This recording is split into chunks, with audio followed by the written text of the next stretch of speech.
यहाँ पर एक क्वेश्चन है 0.01 molar acetic acid solution.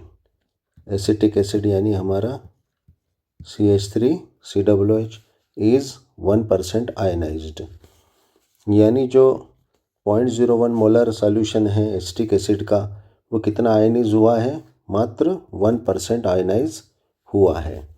Then pH of this acetic acid solution is, तो ये जो सॉल्यूशन है इसमें एसिटिक एसिड ने कितने H+ दिए हैं आयनाइज होने के बाद, जो है हमको उसका pH यानी हाइड्रोजन आयन कॉन्सेंट्रेशन बताना है हमको सॉल्यूशन में कि कितना होगा।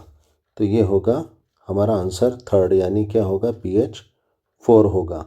ये किस तरह से होगा आइए हम देखते हैं। तो सबसे पहले हमें हमारे एसिटिक एसिड को क्या करना होगा, आयनाइज करना होगा। तो ये एसिटिक एसिड किस में, लिक्विड फॉर्म में है। अब इसको हम जो है वाटर में मिक्स करेंगे। वाटर भी क्या होता है, लिक्विड होता है।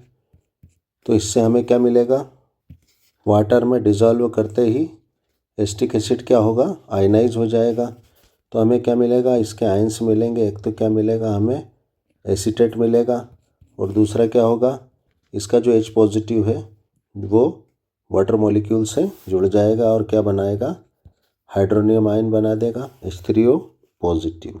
अब ये जो आयंस हमें मिले हैं ये क्या हो गए हैं, वाटर में मिक्स होके मिले हैं, यानी वाटर में डिज़ोल्व होके मिले हैं, यानी हमें इसका क्या मिल गया, वाटर में सॉल्यूशन मिल गया। यानी अब ये क्या हो जाएंगे, जलीय हो जाएंगे, यानी एक्वस हो जाएंगे, और हमारा हाइड्रोनियम आयन भी क्या होगा, एक्वस होगा। हम इस रिएक्शन को ऐसा बताने के बजाय डायरेक्ट जो है हम इसके आयंस लिख देते हैं, तो हमें जो है हल करने में आसानी होगी। अब हमने यहाँ पर एसिटिक एसिड को आयनाइज कर दिया है, हमने इसके आयंस शो कर दिए हैं, और ये आयंस हमें कितने मिले हैं, यानी एसिटिक एसिड कितना आयनाइज हुआ है, ये सिर्फ 1% आयनाइज हुआ है। यानी एसिटिक एसिड अपने कॉन्सेंट्रेशन का है ना, कितना मोलर है कॉन्सेंट्रेशन, 0.01 मोलर, इसका 1% ही आयनाइज हुआ है। तो हम इस कॉन्सेंट्रेशन का 1% निकाल लेंगे। तो एसिटिक एसिड के इस 0.01 मोलर सॉल्यूशन का 1% क्या हो जाएगा, हम जानते हैं 1% यानी 1/100। तो एसिटिक एसिड के 0.01 मोलर कॉन्सेंट्रेशन का 1% आयनाइजेशन क्या हो जाएगा, 1/100 हो जाएगा। तो ये 100 ऊपर जाकर किस में चेंज हो जाएगा, पॉइंट में चेंज हो जाएगा। तो हल करने पर क्या आएगा, 0.0001। अब इस वैल्यू को अगर हम 10 की पावर में लिखें तो ये क्या हो जाएगा, 10 की पावर -4 हो जाएगा। यानी एसिटिक एसिड के 0.01 मोलर सॉल्यूशन में से सिर्फ जो है 10 की पावर -4 मोलर कॉन्सेंट्रेशन ही आयनाइज हुआ है, और आयनाइज होकर हमें दो आयंस मिले, एक एसीटेट और एक हाइड्रोजन आयन। यानी एसीटेट का कितना, 10 की पावर -4 मोलर इसका जो है आयनाइजेशन हुआ, और 10 की पावर -4 जो है हाइड्रोजन आयन का आयनाइजेशन हुआ। अब चूंकि हमें एसिटिक एसिड का हाइड्रोजन आयन कॉन्सेंट्रेशन बताना है, यानी हमें pH निकालना है, यानी हम सिर्फ H+ की बात करेंगे, इसके आयनाइजेशन की बात करेंगे।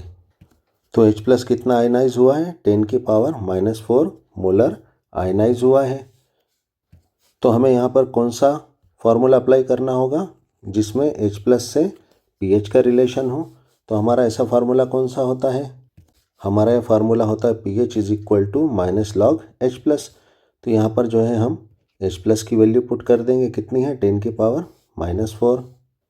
तो हमने यहाँ पर जो है वैल्यू पुट कर दी है H+ की।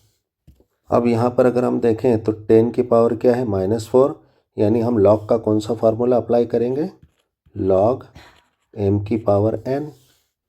तो log m की पावर n में क्या होता है, पावर कहाँ चली जाती है, log के सामने, तो क्या हो जाएगा, ये n log m हो जाएगा। तो इस फार्मूले को हम यहाँ पर अप्लाई कर देंगे, तो क्या हो जाएगा, यहाँ पर पावर सामने आ जाएगी, है ना।